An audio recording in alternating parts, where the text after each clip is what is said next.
اس کی وہ پکچر جس میں سردار سکندر حیات خان صاحب بھی موجود ہیں، چیئرمین وابڈا بھی موجود ہیں، واٹر اینڈ پاور کے سیکرٹری بھی موجود ہیں، اور منسٹر جو ہیں وہ بھی موجود ہیں. ان کی موجودگی میں یہ معاہدہ میں نے ادھر ابھی معاہدہ 27 جون 2003 کو جو ہے وہ تحریری طور پر ہوا، اور سنگ بنیاد جو ہے اس کا 30 ستمبر 2002 کو رکھا جانا تھا، لیکن یہ اپریل 2004 میں اس کا کام شروع ہوا، اور پھر 2007 میں جو ہے نا یہ منگلا اپریزی کا جو معاہدہ ہے، جو کام ہے، یہ مکمل ہوا. اس میں پہلی بات جو یہ تھی جس کا آج کل آزاد کشمیر میں شور شرابہ بھی ہے، وہ یہ ہے کہ 4 روپے 44 پیسے یہ ادھر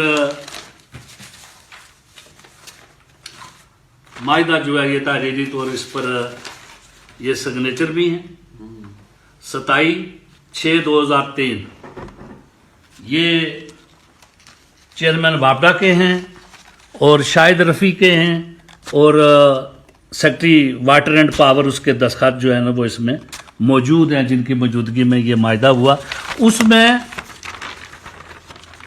یہ ہے کہ یہ 4 روپے 44 پیسے اس وقت کے جو اخراجات وہ انہوں نے شو کیے، وہ 4 روپے 44 پیسے per unit mega what unit جو تھی اس کا انہوں نے بتایا. لیکن اس وقت جو طے ہوا اس میں یہ ہے کہ 2 روپے 44 پیسے per unit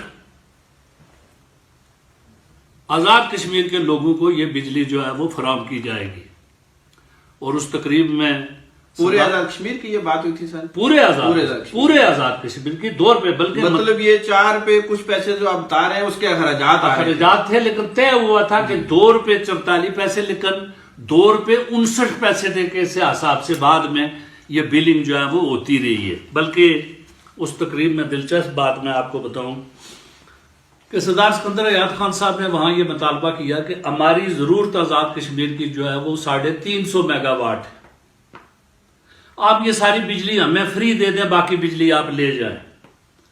general Pervez Musharraf نے سردار سکندر حیات خان صاحب کے اس مطالبے کو سراہا اور کہا کہ یہ بڑا زبردست مطالبہ ہے، لیکن ہمارے لیے یہ مجبوری ہے کہ اگر ہم عملاً آزاد کشمیر کو فری بجلی دیں گے تو پاکستان میں جہاں تربیلا ڈیم ہے، دوسرے ڈیم ہے، صوبہ سرحد، پھر وہ لوگ بھی مطالبہ کریں گے. تو اس لحاظ سے یہ قابل عمل نہیں ہے.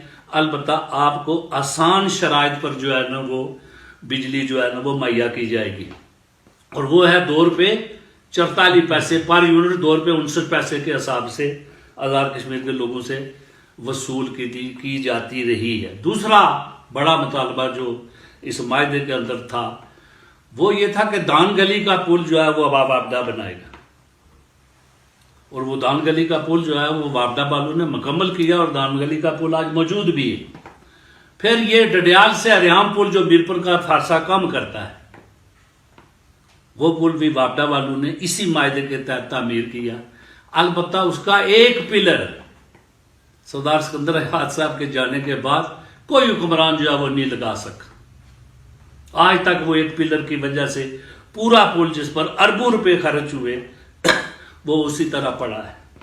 پھر اس میں تیسری بات یہ طے ہوئی کہ جو متاثرین ہیں، جو پرانے متاثرین ہیں، جن 1967 میں جو لوگ متاثر ہوئے پھر دوبارہ وہ ڈیم کی ان زمینوں پر چلے گئے، اس وقت شاید ان کو معاوضہ ملا بھی، کہیں کو نہیں ملا، تو ان کو 2 لاکھ روپے پر فیملی، اور جو نئے افیکٹو تھے ان کو 3 لاکھ روپے پر فیملی. یہ کوئی 8,000 کنبہ جو ہے نا وہ 8,000 گھر وہاں سے متاثر ہوا. ان کے لیے یہ طے ہوا کہ 4 نئے ٹاؤن اور 1 شہر وابڈا جو ہے نا وہ تعمیر کر کے دے گا. تو میں جو لوگ یہ کہتے ہیں کہ جی گاڑیوں کا مطالبہ ہوا، میں ان سے پوچھنا چاہتا ہوں کہ یہ میرپور کا نیو سٹی جس میں مہاجرین کی خاصی تعداد آباد ہے، یہ کس معاہدے کے تحت یہ شہر بنا ہے، کس معاہدے کے تحت یہ نیو سٹی شہر یہاں قائم ہوا ہے. پھر جو 4 نئے ٹاؤن ہیں اس میں اسلام گڑھ ہے، اس میں چکسواری ہے، ڈڈیال ہے اور سیاک، وہاں پر جو مقامی لوگ تھے ان لوگوں کے ٹاؤن بھی وہاں پر عملاً موجود ہے. پھر اس معاہدے میں یہ بات بھی طے ہوئی کہ وابڈا 5 نئے گرڈ اسٹیشن تعمیر کرے گا، اور ان میں سے 4 گرڈ اسٹیشن جو ہے وہ تعمیر ہوئے، ایک نہیں ہو سکا۔ وہ سردار سکندر حیات نے اپنے وقت میں ہی تقریباً 4 گرڈ اسٹیشن جو تھے وہ مکمل کر لیے تھے۔ پھر ایک اس میں یہ بھی تھا کہ چترپڑی کے مقام پر ایک بڑا گرڈ اسٹیشن جو ہے وہ بھی وابڈا تعمیر کرے گا، وہ بھی تعمیر ہوا۔ میرپور نیو سٹی کے اندر بائی پاس روڈ، سڑکیں، اور پھر 4 ووکیشنل سینٹر وابڈا نے وہ بھی تعمیر کی۔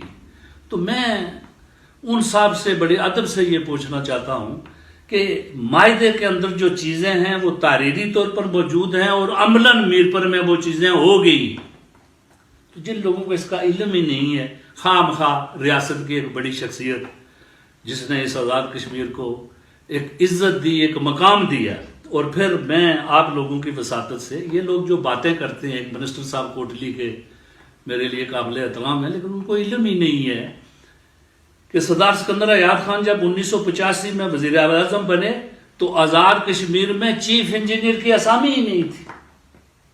سردار آزاد خان درِ شیر خان والے وہ زندہ ہیں، وہ ڈپٹی جو ہے نا وہ چیف انجینئر تھے۔ آزاد کشمیر حکومت کو یہ اختیار ہی نہیں تھا کہ وہ اپنا چیف انجینئر یا اپنا سیکٹری لگائے اور یہ بلنگ کرے اور یہ پیسے وصول کرے۔ یہ تو سردار سکندر حیات خان نے آ کے یہاں اپنا چیف انجینئر تعینات کیا، اور وہی آزاد خان جو ہے آزاد کشمیر کے چیف انجینئر بنے، اور پھر بعد میں سیکٹری برقیات بھی بنے۔ اسی طرح آزاد کشمیر میں اے سی ایس ڈیولپمنٹ کی اسامی ہی نہیں ہوتی تھی، پاکستان سے لوگ آتے تھے، تو سردار سکندر حیات خان نے اس اسامی کو بھی گورنمنٹ پاکستان سے لڑ جھگڑ کے حاصل کیا، اور اس سے یہ فائدہ ہوا کہ آزاد کشمیر میں ڈیولپمنٹ کا ایک نیا نظام قائم ہوا، اور ڈیولپمنٹ ہماری آزاد کشمیر گورنمنٹ کے انڈر آ گئی۔ تو اس لیے میں یہ کہنا چاہتا ہوں، اب میں آپ کی وساطت سے، سردار سکندر حیات خان 2006 میں عملی طور پر سیاست سے ریٹائر ہو گئے تھے۔ انہوں نے مظفر آباد وزارت عظمیٰ سردار عتیق صاحب کے حوالے وہ خود گھر آ گئے تھے، اس کے بعد انہوں نے انتخابی سیاست میں حصہ نہیں لیا۔ لیکن آج جو صاحب یہ الزام لگا رہے ہیں ان سے کہیں کہ وہ گورنمنٹ میں بھی ہیں اور کچھ نہیں ہیں، وہ پتہ کریں۔ میں نے آج یہاں محکمہ برقیات والوں سے پوچھا کہ 2006 میں بجلی کا بل کیا تھا، تو انہوں نے کہا جی کہ گھریلو صارف جو تھے ان کے لیے 100 یونٹ کا 271 روپے وصول ہوتے تھے، اور جو کمرشل بازار کے دکاندار ہیں ان کا بل جو ہے 100 یونٹ کا 800 روپے وصول کیا جاتا تھا۔ اب بعد میں وہ حکومت میں نہیں رہے، لوگوں نے اپنی عیاشی کے لیے، حکومتوں نے اپنی عیاشی کے لیے ٹیکس لگائے اور اپنا ریونیو بڑھانے اور عیاشی پر خرچنے کے لیے باتیں کی، تو اس کا ملبہ تو سردار سکندر حیات میں نہیں گرایا جا سکتا۔ اور آج آزاد کشمیر میں عملاً صورت یہ ہے، نیلم جیلم کا جو پروجیکٹ ہے اس کا کام جو ہے وہ میرا خیال ہے 9-10 میں شروع ہوا۔ وہ اس وقت تو سردار سکندر حیات وزیر اعظم نہیں تھے، عتیق صاحب وزیر اعظم تھے، بعد میں پھر چودھری مجید صاحب وزیر اعظم آئے۔ باقی حکمران کیا کرتے رہے؟ اب ظلم کی بات یہ ہے، میں آپ صحافیوں کی وساطت سے، کہ نیلم جیلم جو پروجیکٹ ہے اس پر ہماری آزاد کشمیر گورنمنٹ بھی 13 پیسے یا پتہ نہیں 15 پیسے سرچارج لگاتی ہے، اور گورنمنٹ پاکستان بھی لگاتی ہے۔ اچھا، گورنمنٹ پاکستان تو چلو بنا رہی ہے، وہ اس کا تو سمجھ آتی ہے، آزاد کشمیر گورنمنٹ کس لحاظ سے لگا رہی ہے، ابھی ہم ٹیک اوور، اور پھر اس وقت تک اس کا معاہدہ بھی نہیں ہوا۔ پھر اس منگلا ڈیم معاہدے کی بڑی بات جو آزاد کشمیر کے لوگوں کو نہیں پتا، وہ ریکارڈ پر ہے، ادھر تحریری طور پر میں آپ کو پڑھ کے سناتا ہوں۔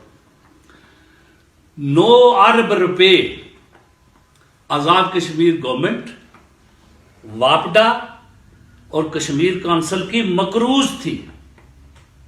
سردار سکندر حیات خان نے اس معاہدے کی روح سے 9 ارب روپے معاف کروائے۔ یہ ادھر تحریری طور پر لکھا ہوا، میں کوئی اپنی طرف سے نہیں بات کر رہا ہوں، یہ تحریری طور پر لکھا ہوا ہے۔ 9 ارب روپے جو ہے نا وہ معاف ہوئے۔ یہ بدبخت باتیں کرتے ہیں جی کہ 7 گاڑیاں انہوں نے مانگی اور 10 گاڑیاں۔ 9 ارب روپے جو ہے نا وہ معاف ہوئے۔ پھر اس میں جو ہے نا وہ گرڈ اسٹیشن بنے، پل بنے، شہر بنے، ٹاؤن بنے۔ یہ چیزیں کیسے بن گئی؟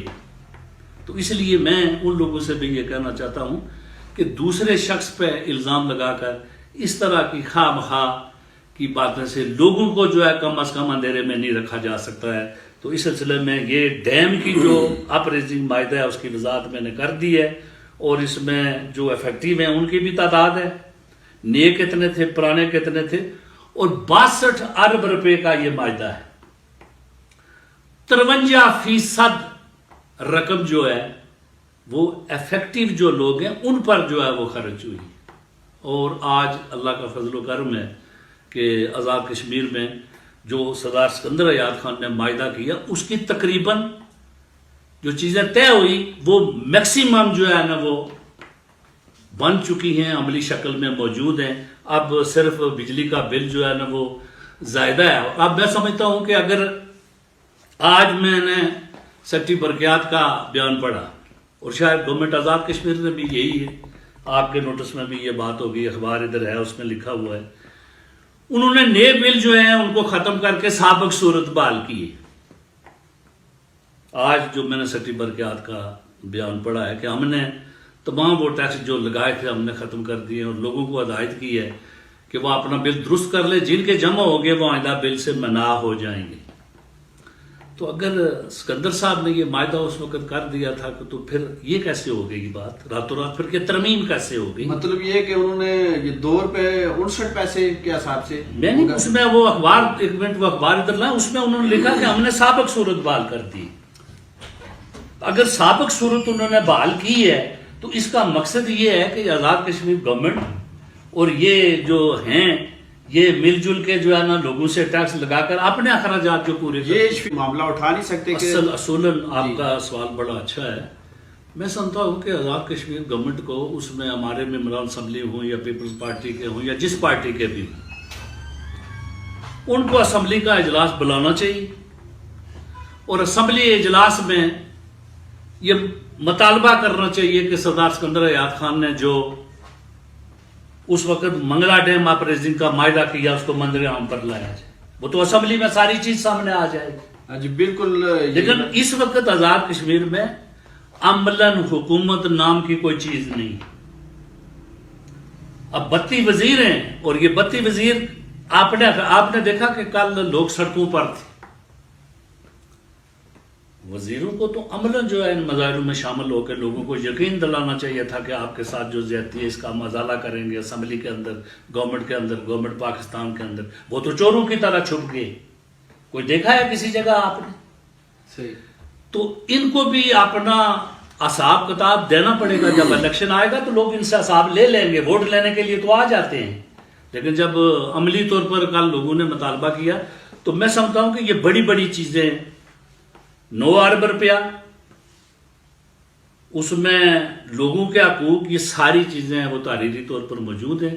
تو اس لحاظ سے میں بالکل اس بات کی ریکارڈ کی روح سے نفی کرتا ہوں کہ وہ گاڑیاں اگر تھی تو کدھر گئی وہ گاڑیاں, ہوں گی نا آزاد کشمیر میں, گاڑیاں کدھر چلی گئی؟ اور گاڑیاں اگر مطالبہ تھی تو پھر ڈیم والے, واپڈا والے کسی کو مفت جو ہے نا یہ کالونیاں, یہ شہر, یہ پل, یہ گریڈ اسٹیشن, یہ ووکیشن سینٹر 9 ارب روپیہ معاف یہ ویسے ہی کر گئی. بہت شکریہ جی شفیق صاحب. ناظرین آپ نے دیکھا کہ شفیق انقلابی صاحب نے پوری تفصیل کے ساتھ جو منگلا اپ ریزنگ کے وقت معاہدہ ہوا تھا